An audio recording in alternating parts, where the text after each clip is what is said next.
हाय আমি রূপম। আজকের এই ভিডিওতে আমরা ইন্ডিয়ান সিনেমার বেশ কিছু আপডেটস দেবো। তো চলো আজকের ভিডিও শুরু করা যাক। তো আজকের প্রথম যেটা আপডেট সেটা হচ্ছে আশিকি 3 নিয়ে। কার্তিক আরিয়ান এবং তৃপ্তি ডিমরিকে আমরা জানি এই ছবিতে মুখ্য চরিত্রে অভিনয় করতে দেখব। তবে এই ছবিটা টাইটেল আশিকি 3 নয়, ছবির টাইটেল হচ্ছে তু আশিকি হ্যায়। একটা গান আছে আশিকির, সেই নামেই হচ্ছে এই ছবির টাইটেলটা। ছবির পরিচালনা করছেন অনুরাগ বাসু। তবে এই ছবিটা একটা ছবির রিমেক। ছবির নাম হচ্ছে বসেরা, যেখানে শশী কাপুর এবং রেখা মুখ্য চরিত্রে অভিনয় করেছিল 1981-এর ছবি। সেই ছবির প্লটের ওপর বেস করেই এই ছবিটা তু আশিকি হ্যায় অর্থাৎ আশিকি 3 সেটা নির্মাণ করা হচ্ছে। দেখার এই ছবিটা হয় কেমন। পুষ্পা 3 নিয়ে আমরা কয়েকদিন আগে ভিডিওতে কথা বলেছিলাম। পুষ্পা 3 নিয়ে আল্লু অর্জুন কনফার্মেশন দিয়েছেন।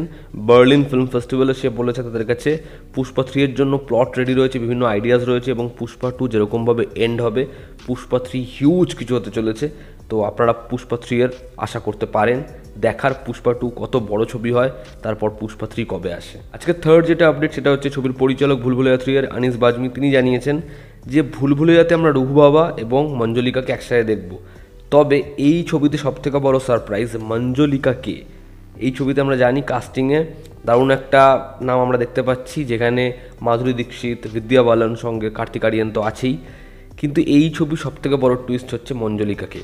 তো দেখার সেটাকে কীরকমভাবে ছবির টিম প্রেজেন্ট করে। এবং আপকামিং সবথেকে বড় ছবি SSMB 29 অর্থাৎ SS রাজামৌলি এবং মহেশ বাবুর নেক্সট কোলাবোরেশন।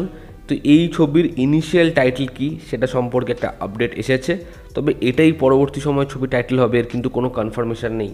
তবে বহু সোর্স থেকে বলা হচ্ছে এই ছবির ইনিশিয়াল টাইটেল হচ্ছে মহারাজা।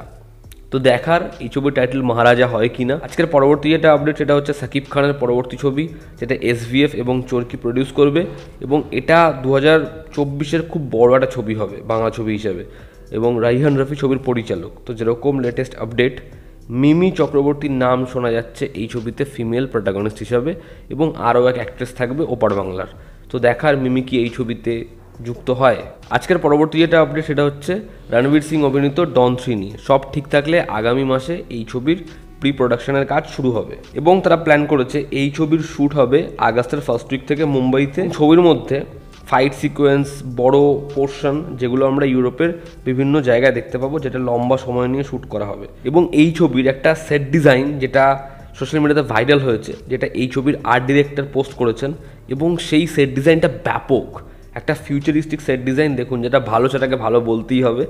যখন রণবীর সিংয়ের লুকটা উঠে এসেছিলো সেটাকে খুব ক্রিটিসাইজ করা হয়েছে, খুব বাজে রিয়াকশান ছিল। বাট এই সেট ডিজাইনটা, এই সেটের যে ফটোটা এসেছে সেটা ব্যাপক, সেটা দেখতে দারুণ লাগছে। এবং সেখানে ডনের একটা লোগো করা হয়েছে যেটা খুব ইন্ট্রিগিং এবং খুব স্টাইলাইজ। আমি বললাম এই সেটটা। তো দেখার এই ছবির মধ্যে তারা কীরকমভাবে ডনকে প্রেজেন্ট করে। পরবর্তী যেটা আপডেট সেটা হচ্ছে ওয়ার 2 নিয়ে। ঋত্বিক রোশন এবং জুনিয়র NTR স্টারার ফিল্ম।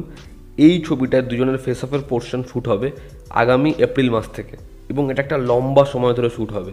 তো দেখার ঋত্বিক রোশন এবং জুনিয়র NTRকে কীরকমভাবে প্রেজেন্ট করা হয় ওয়ার 2-তে। এবং আজকের যদি আমরা বক্স অফিস কালেকশন নিয়ে আপডেট দিই, তো গতকাল ন্যাশনাল প্লেক্সের কালেকশন এসে গেছে।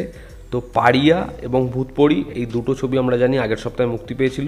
তো এই দুটো ছবি ন্যাশনাল প্লেক্স থেকে কালেকশন করেছে 8 লক্ষ টাকার। হ্যাঁ, দুটো ছবি 8 লক্ষ টাকা কালেকশন করেছে এবং যে কালেকশনটা একদমই ভালো সাইন নয়। এই ছবিটার কালেকশন যেরকম হওয়ার কথা, যেরকম মনে হচ্ছিল এই ছবিটার মাল্টিপ্লেক্স চেনের কালেকশন সেরকম নয়।